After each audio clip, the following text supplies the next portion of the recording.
کہ تم خدا کو بھی یہ مانتے ہو، مصطفیٰ کو بھی یہ مانتے ہو۔ تو اللہ تعالیٰ کے لیے قرآن مجید میں رؤوف الرحیم آیا، اور اسی قرآن کریم میں اللہ کے رسول کے لیے آیا کہ بالمؤمنین رؤوف الرحیم۔ تو قرآن کہتا ہے کہ وہ بھی رؤوف الرحیم ہے، یہ بھی رؤوف الرحیم ہے۔ تو جو خدا کی شان ہے وہ تو غیر میں نہیں ہو سکتی۔ تو جب ہم شان مصطفیٰ بیان کرتے ہیں، شان اولیاء بیان کرتے ہیں، تو کچھ توحید پرستوں کو یہ بات سمجھ میں نہیں آتی۔ خدا جلاتا بھی ہے، زندگی دیتا ہے، خدا مارتا بھی ہے، خدا شفا بھی دیتا ہے، مگر عیسیٰ علیہ السلام کہتے ہیں کہ انی ابرئ الاکمہ والابرص واحیی الموتى، میں مادرزاد اندھے کو بینا کر دیتا ہوں، برس کے مریض کو شفا دے دیتا ہوں، مردے کو زندہ کرتا ہوں۔ یہ کس کی شان ہے؟ بولو، مردے کو زندہ کرنا کس کی شان ہے؟ اور زندے کو مارنا کس کی شان ہے؟ اللہ کی۔ مگر عیسیٰ علیہ السلام فرماتے ہیں کہ یہ کام میں کرتا ہوں۔ تو کوئی کہے گا شرک ہو گیا۔ عیسیٰ علیہ السلام فرماتے ہیں کہ میں یہ سب کام کرتا ہوں بِإِذْنِ اللہ، اللہ کے اذن سے۔ تو معلوم ہوا کہ کوئی یہ کہے کہ میں اپنی ذات سے مادرزاد اندھے کو بینا کرتا ہوں تو یہ شرک ہے۔ اپنی ذات سے برس کے مریض کو شفا دیتا ہوں تو یہ شرک ہے۔ اپنی ذات سے مردے کو زندہ کرتا ہوں تو یہ شرک ہے۔ مگر اگر کہیں کہ یہ سب کام میں اللہ کے اذن سے کرتا ہوں تو یہ توحید ہے۔ یہ اس لیے اللہ بھی رحیم ہے، مصطفیٰ بھی رحیم ہے، رب بھی رؤوف ہے، مصطفیٰ بھی رؤوف ہے، وہ بھی کریم ہے، یہ بھی کریم ہے۔ وہ اپنی ذات سے کریم ہے، یہ اس کی عطا سے کریم ہے۔ اپنی ذات سے رؤوف ہیں، یہ اس کی عطا سے رؤوف ہیں۔ وہ اپنی ذات سے رحیم ہے، یہ رب کی عطا سے رحیم ہے۔ تو جب مومن کا عقیدہ یہ ہوگا تو پھر یہ توحید ہوتی ہے، یہ شرک نہیں ہوتا۔ شرک اسے کہتے ہیں کہ جو صفت اللہ کی مانی جائے وہ مخلوق کی مانی جائے۔ تو ہم کہتے ہیں کہ ہر ذاتی کمال اللہ کا ہے، کسی کا نہیں۔ کوئی ملک مقرب ہو، رسول مرسل ہو، امام الانبیاء ہو، رئیس الاولیاء ہو، ان میں جو کمالات ہیں وہ ذاتی نہیں ہے، رب تبارک و تعالیٰ کی عطا سے۔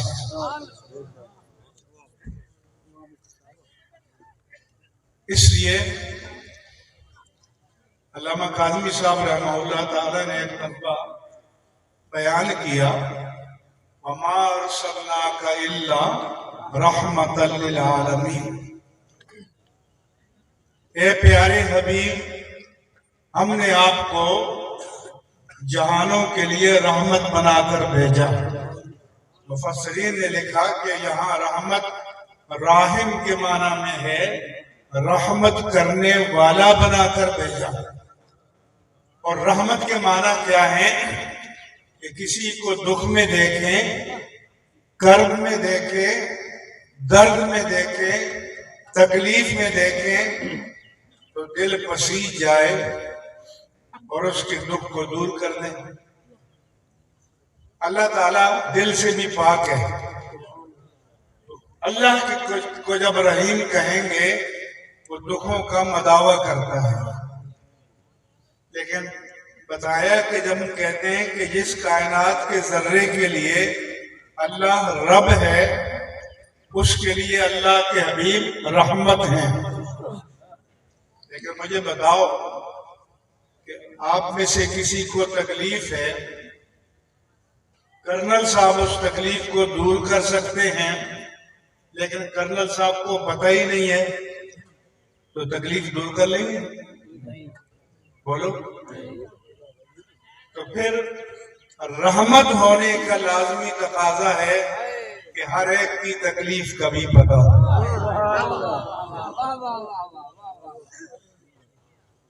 اور اگر تکلیف کا پتہ ہے لیکن تکلیف دور کرنے کی قدرت نہیں ہے تو وہ رحمت بن سکتا ہے؟ بولو۔ اگر آپ میں سے کسی کو تکلیف ہے، ہمیں معلوم ہے، لیکن تکلیف کو دور نہیں کر سکتے تو رحمت بن سکتے ہیں؟ تو معلوم ہوا کہ رحمت وہ بنے گا جو دوسرے کی تکلیف کو جانتا بھی ہو اور اس کو دور کرنے کا اختیار بھی رکھتا ہو۔ اور فرض کریں کوئی جانتا بھی ہے، اختیار بھی رکھتا ہے، لیکن آپ یہاں ہیں، وہ افریقہ میں ہے آپ کا بندہ، وہاں پہنچ نہیں سکتے، رسائی نہیں ہے، تو اگر رسائی نہ ہو تو پھر بھی رحمت بن سکتے ہیں؟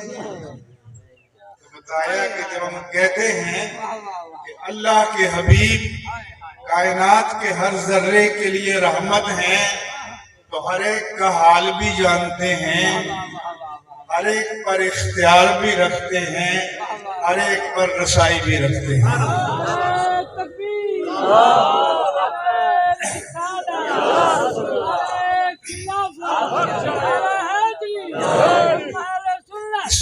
اس لیے شرک اور توحید کے فرق کو سمجھنا ہوگا۔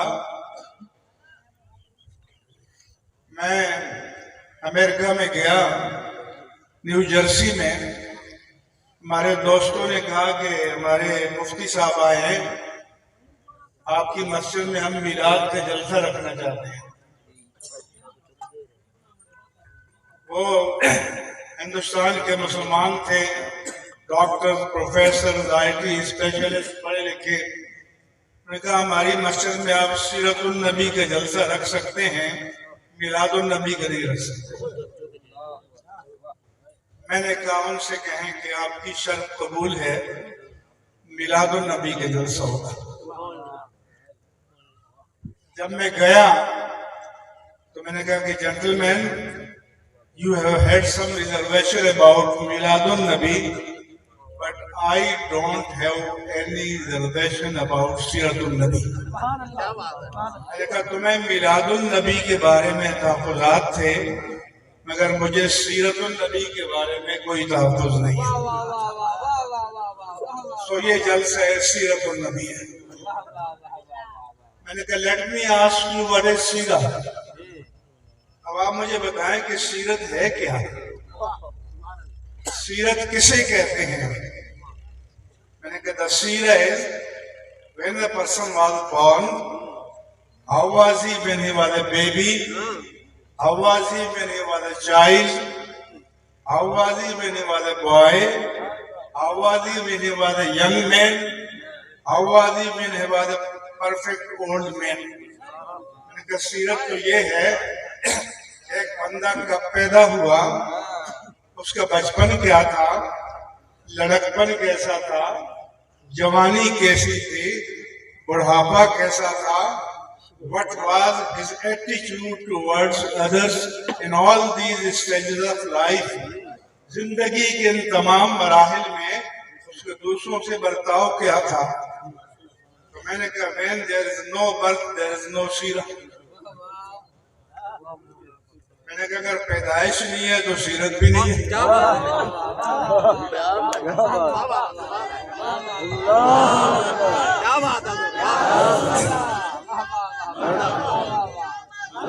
تو میں نے کہا کہ should I start سیرہ from the beginning or by the end؟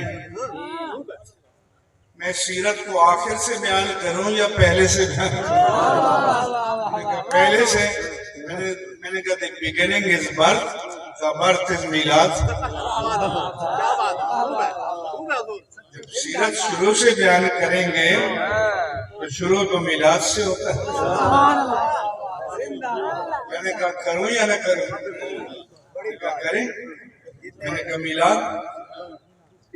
اور میں نے کہا جب ہم کہتے ہیں کہ وہ پیدا ہوئے تو یہ شرک کی جڑ کو جڑ سے کاٹ دیتے ہیں.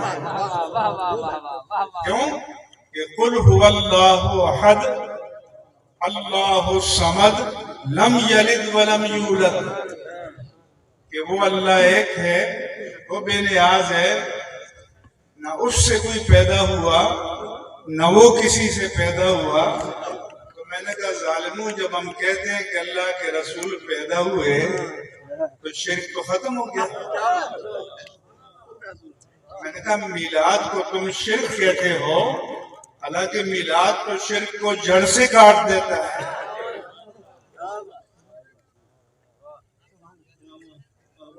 پھر آپ کہتے ہیں کہ میلاد حضور نے تو نہیں کیا، صحابہ نے نہیں کیا، ہم کیسے کریں؟ میں نے کہا چلو اسی پر فیصلہ کر دیتے ہیں. تو اپنا میلاد حضور نے منایا. صحیح مسلم میں حدیث ہے، اور یہ حدیث حرم پاک میں جو ترکوں کا ایریا ہے وہاں جو بیم پر لکھی ہوئی بھی ہے کہ کانا رسول اللہ صلی اللہ علیہ وسلم یصوم کل یوم الاثنین، کہ اللہ کے رسول ہر پیر کے دن روزہ رکھا کرتے تھے. صحابہ نے پوچھا کہ یا رسول اللہ، کہ آپ ہر پیر کو روزہ کیوں رکھتے ہیں؟ میرے آقا نے فرمایا کہ ذالک یوم ولدت فیہ وفیہ بعثت وانزل علی. فرمایا کہ میں ہر پیر کو روزہ اس لیے رکھتا ہوں کہ یہ میرے میلاد کا دن ہے،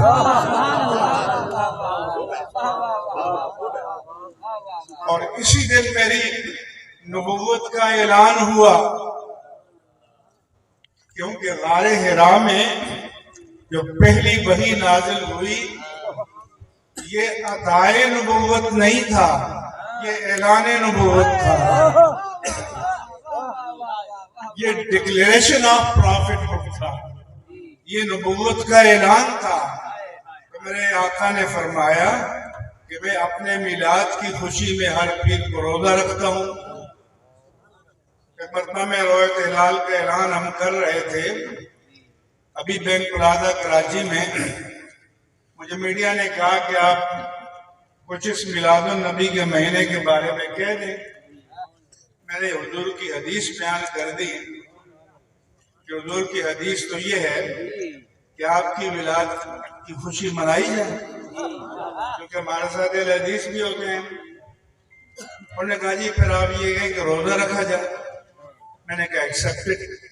یہاں سے اترتے ہیں اور بنس روڈ میں جو اہل حدیثوں کی پہلی مسجد ہے اس میں ہم سب جاتے ہیں، اور آپ ممبر پہ بیٹھ کے کہہ دیں کہ بھائی یہ جو سنی لوگ ہیں یہ غلط کرتے ہیں، یہ سال کے بعد میلاد مناتے ہیں.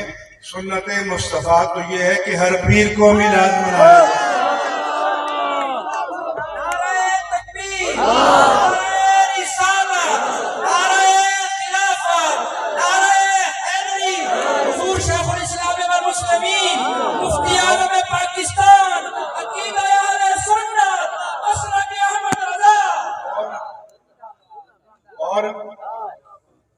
اور انہوں نے کہا کہ روزہ رکھیں.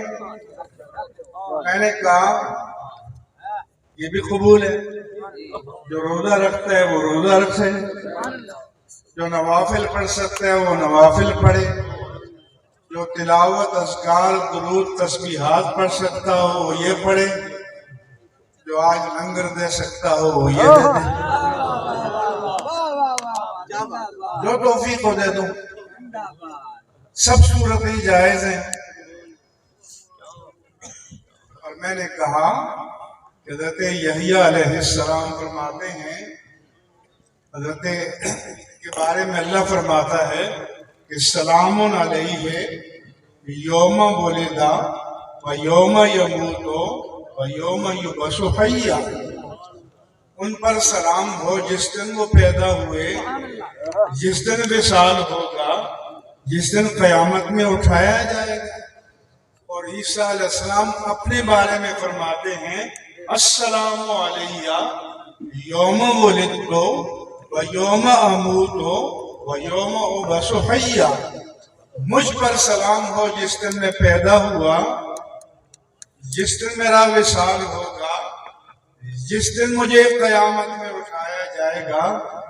تو میں نے کہا کہ یحییٰ علیہ السلام کی ولادت کے دن ان پر سلام ہو، عیسیٰ علیہ السلام کی ولادت کے دن ان پر سلام ہو، اور ان کے اور سارے نبیوں کی تاجدار کی ولادت کے دن آپ پر سلام ہو۔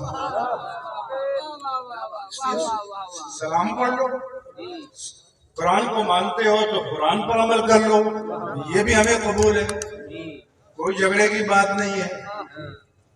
تو ہمارے عقائد کی بنیاد قرآن مجید ہے، ہمارے عقائد کی بنیاد احادیث مبارکہ ہیں۔ اس کے بعد آپ ان تمام بزرگوں سے، یہ تو بڑے بڑے خطباء ہیں، میں تو سادہ سی باتیں کرتا ہوں، دوست کہ اللہ فرماتا ہے وَإِذْ أَخَذَ اللَّهُ مِيثَاقَ النَّبِيِّينَ، عالم ارواح میں جب تک یہ کائنات پیدا نہیں ہوئی تھی، صرف روحیں پیدا کی گئی تھی، تو اللہ نے نبیوں کی روحوں کو جمع کیا، ان سے فرمایا لَمَا آتَيْتُكُم مِّن كِتَابٍ وَحِکْمَةٍ، اے میرے نبیوں جب میں تمہیں اپنی اپنی باری پر زمین پر بھیجوں گا اور کتاب بھی دوں گا، حکمت یعنی رسالت بھی دوں گا، ثم جاءکم رسول مصدق لما معکم، پھر اگر تمہارے پاس وہ رسول عظیم آئے جو اس پیغام کی تصدیق کرنے والا ہو جو تمہارے پاس موجود ہے، تو وعدہ کرو لَتُؤْمِنُنَّ بِهِ، تم ضرور ان پر ایمان لاؤ گے، وَلَتَنْصُرُنَّهُ، اور تم ضرور ان کی مدد کرو گے۔ میں اس پر اکتفا نہیں کیا، میں أَخَذْتُمْ عَلَىٰ ذَلِكُمْ مِصْرِي، کیا تم نے اس ایکارڈ پر، اس ایگریمنٹ پر مجھ سے پختہ وعدہ کر لیا ہے؟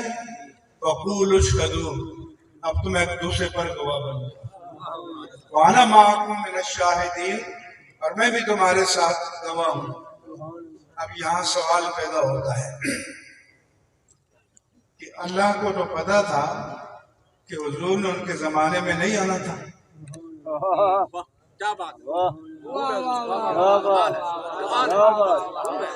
اللہ کو تو پتا تھا کہ حضور نے سب سے آخر میں آنا ہے،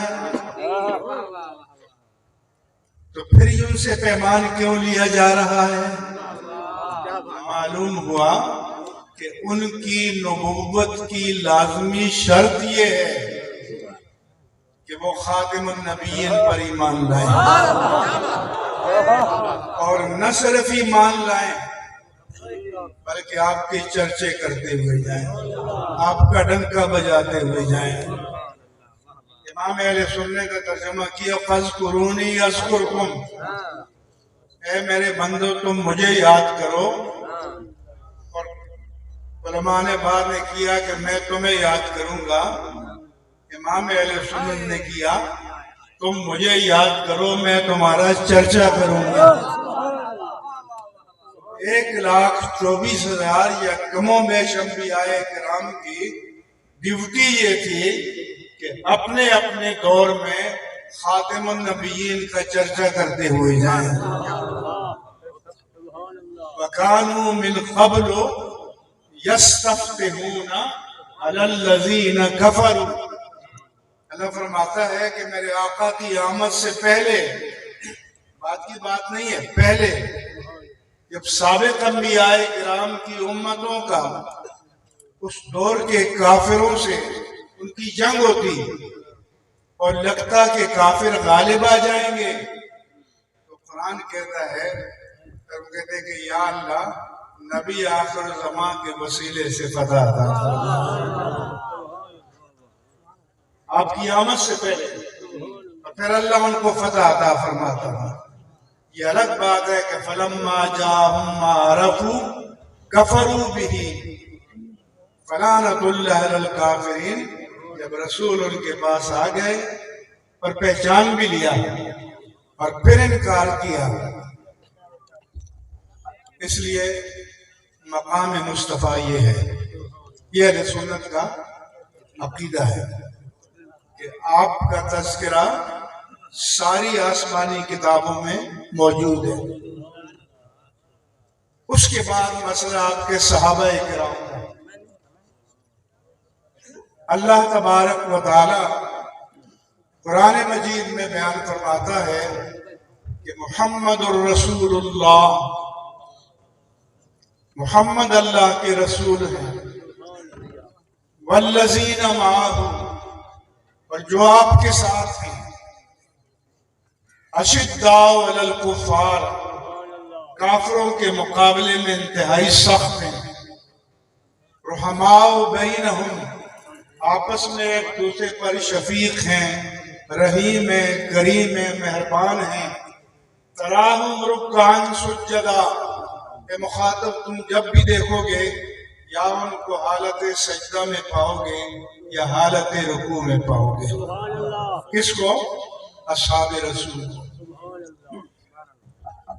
یبتغون فضلا من اللہ ورضوانا، اللہ کے فضل و رضا کے طلبگار رہتے ہیں، سیماہم فی وجوہہم من اثر السجود، ان کی اللہ فرماتے ہیں ایک نشانی بھی ہے،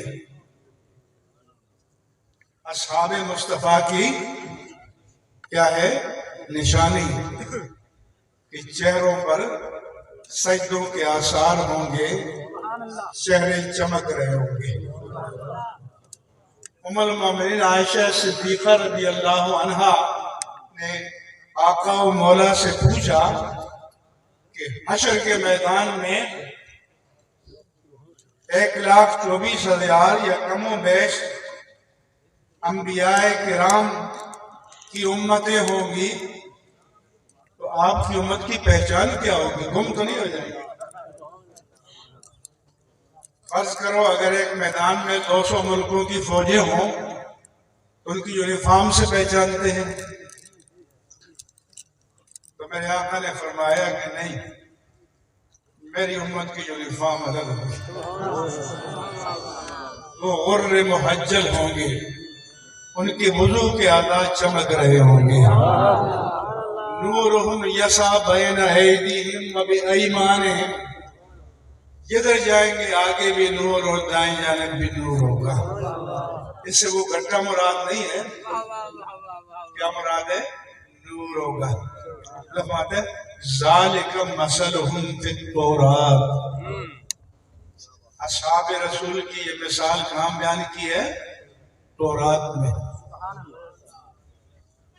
اصحاب رسول کی یہ مثال بیان کی ہے، زور سے بولو، تورات میں، وفی الانجیل، اور انجیل کو بھی خالی نہیں چھوڑا۔ اللہ فرماتا ہے کہ انجیل میں بھی اصحاب رسول کی مثال بیان کی ہے، کزر اخرج شطہ، ایک بیج ہے جس کو بویا گیا، باریک سی حساس سی نازک سی کومل نکلی، فآزرہ، وہ دبیر ہوتی چلی گئی، موٹی ہوتی چلی گئی، فاستغلظ، بہت موٹی ہو گئی، فاستوى علی سوقہ، جو کبھی بیج کا ایک دانہ تھا ایک بڑے تنے پر کھڑا ہو گیا، آندھی آئے، طوفان آئے، سیلاب آئے، اس کو ہلا نہیں سکتا۔ یہ کس کی مثال ہے؟ اصحاب، زور سے بولو، اصحاب رسول کی۔ اور یہ کہاں ہے؟ انجیل میں۔ یعجب الزراع، جب کاشتکار اپنی محنت کا پھل دیکھتا ہے تو کھل اٹھتا ہے، لیغیظ بہم الکفار، اور کفار دیکھ کر جل اٹھتے ہیں۔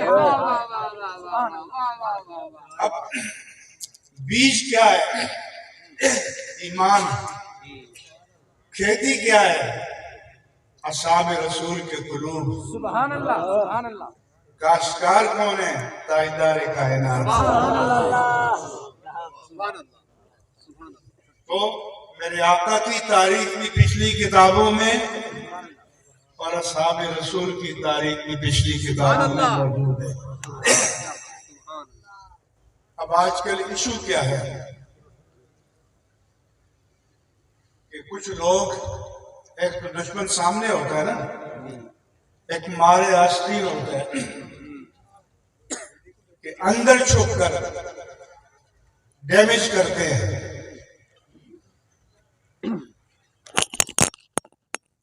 اور کیسے؟ اہل بیت اطہار کی شان بیان کرنے میں، تو اہل بیت اطہار کی جتنی شان بیان کرو اہل سنت کی روح کو سکون ملتا ہے، قلب کو سرور ملتا ہے، ایمان کو تقویت ملتی ہے۔ تو اہل بیت کی شان بیان کرنا کوئی مسئلہ، اہل سنت کے نزدیک مسئلہ نہیں ہے، کوئی اختلاف نہیں۔ ایک تو یہ سمجھے، لیکن حدود شریعت کے اندر فرمایا کہ لا تأطرونی کما اطرت النصارى المسیح ابن مریم، جیسے نصارہ نے مسیح ابن مریم عیسیٰ علیہ السلام کی شان بیان کرنے میں انہیں مقام نبوت سے اٹھا کر مقام الوہیت میں پہنچا دیا، اللہ کا بیٹا کہہ دیا۔ میرے آقا نے فرمایا کہ میرے بارے میں اس بات کی اجازت نہیں ہے، الوہیت میں داخل کرنے کی اجازت نہیں ہے، اور اس سے نیچے مخلوق میں جتنی عظمتیں ہیں، جتنی شانیں ہیں، جتنے کمالات ہیں، ساری کائنات بیان کر دے تو آقا کی شان پھر بھی پوری نہیں ہوتی۔ نعرہ تکبیر، سارے بولو میرا بھی، نعرہ تکبیر، نعرہ رسالت، نعرہ خلافت، نعرہ حیدری، نعرہ غوثیہ۔ لا يمكن الثناء كما كان حقه بعد الخدا بزرگ کوئی قصہ مختصر۔ ان کی شان کا احاطہ کوئی بھی نہیں کر سکتا۔ جب نبیوں کی شان بیان ہوئی کہ تلک الرسل فضلنا بعضهم علی بعض، یہ رسولوں کی جماعت ہے، ان میں سے ہم نے بعض کو بعض پر فضیلت عطا کی ہے، منہم من کلم اللہ، بعض کو اللہ فرماتا ہے کہ اپنی ذات سے ہم کلامی کے شرف عطا کیا، موسیٰ علیہ السلام، وآتینا عیسیٰ ابن مریم البینات، اور عیسیٰ ابن مریم کو کھلے معجزے عطا فرمائے، ورفع بعضهم درجات، بعض کو درجوں بلندی عطا کی۔ مفسر نے کہا کہ یہ تاجدار کائنات کی طرف اشارہ ہے، یعنی جس کی بلندی کی کوئی حد تھی وہ بیان کر دی، اور جس کی بلندیوں کی کوئی حد نہیں ہے وہ بیان ہی نہیں کی۔ یعنی اللہ کی کائنات میں نظام اعداد میں کوئی ایسا عادت پیدا ہی نہیں ہوا کہ جو عظمت شان مصطفیٰ کا احاطہ کر سکے۔ اس لیے اہل بیت اطہار کی شان ہمارے ایمان کا تقاضا ہے، اصحاب رسول کی شان ہمارے ایمان کا تقاضا اور قرآن میں بیان ہے۔ ان دونوں کی محبت میں ٹکراؤ نہیں ہے۔ فتنہ جو پیدا کیا جا رہا ہے وہ ٹکراؤ کیا جا رہا ہے، اس کی اسلام میں اجازت نہیں ہے۔ لا یجتمع حب علی وبغض ابی بکر فی قلب واحد، کہ علی کی محبت اور ابو بکر کا بغض ایک دل میں جمع نہیں ہو سکتے۔ جو محب علی ہے وہ محب ابو بکر ہے، اور جو مبغض ابو بکر ہے وہ مبغض علی ہے۔ اس لیے اگر اہل بیت کی شان بیان کرتے ہوئے کوئی صراحتاً، اشارتاً، کنایتاً، تعریضاً، توریتاً کسی صحابی کی توہین کرے گا تو یہ قابل قبول، زور سے بولو، یہ قابل قبول نہیں ہے۔ اگر اہل بیت اطہار کی شان بیان کرنے کی آڑ میں کوئی صحابہ کی اہانت کرے گا تو اہل سنت کو یہ قبول نہیں ہے، اس کو اسٹیج پر جگہ نہیں دینی چاہیے۔ ہم دونوں محبتوں کو جمع کرنے والے ہیں، ہم دونوں کے غلام ہیں، دونوں سے ہماری عقیدت ہے۔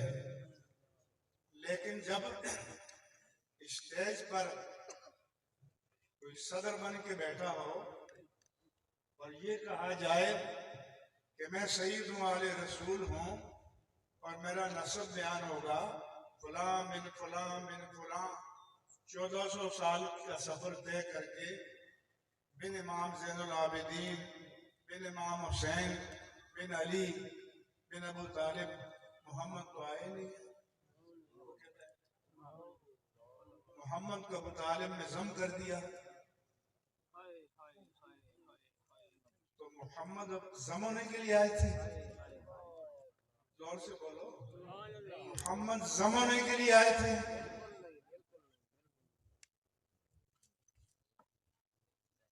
اس لیے کہ اللہ حدیث قدسی ہے کہ لولاک لما خلقت الافلاق، اے پیارے حبیب آپ کو پیدا نہ کرنا ہوتا تو یہ کارخانہ قدرتی نہ پیدا کرتا، یہ تو پیدا آپ کے لیے کیا گیا ہے۔ لہذا جو اہل بیت، اور دوسرا یہ جو سید بننا چاہتا ہے، کہلانا چاہتا ہے، تو میرے آقا نے فرمایا کہ کل بنی انسا وکل بنی آدم عصبتہ من ابیہ الا بنی فاطمہ، ہر مرد کا بیٹا، ہر عورت کا بیٹا، اس کا نسب اس کے باپ کی طرف جائے گا، مگر میرے آقا نے فرمایا کہ سیدہ خاتون جنت فاطمہ الزہرا رضی اللہ عنہا کی اولاد کے لیے یہ فارمولہ بدل جائے گا۔ انا عصبتہم، سیدہ فاطمہ کے جنکشن سے نسب کی ٹرین تاجدار کائنات کی طرف مڑ جائے گی۔ انا عصبتہم، ورنہ جو غیر فاطمی اولاد ہے حضرت علی رضی اللہ عنہ کی، وہ علوی کہلائیں گے، آوان کہلائیں گے، سید نہیں کہلائیں گے۔ سید وہی کہلائے گا جو سیدہ فاطمہ کی اولاد سے ہے۔ اور میرے آقا نے فرمایا کہ اس کا نسب میری طرف آ جائے گا، آپ کے تو ضم ہو گے۔ اس لیے کوئی نعت خواں ہو، قوال ہو، بے عمل اور بدعمل پیر ہو، حدود شرع کو توڑے گا تو اجازت نہیں دی جائے گی، کسی قیمت پر نہیں دی جائے گی۔ ہم عقائد پر صلح نہیں کر سکتے، عقائد پر کمپرومائز نہیں کر سکتے۔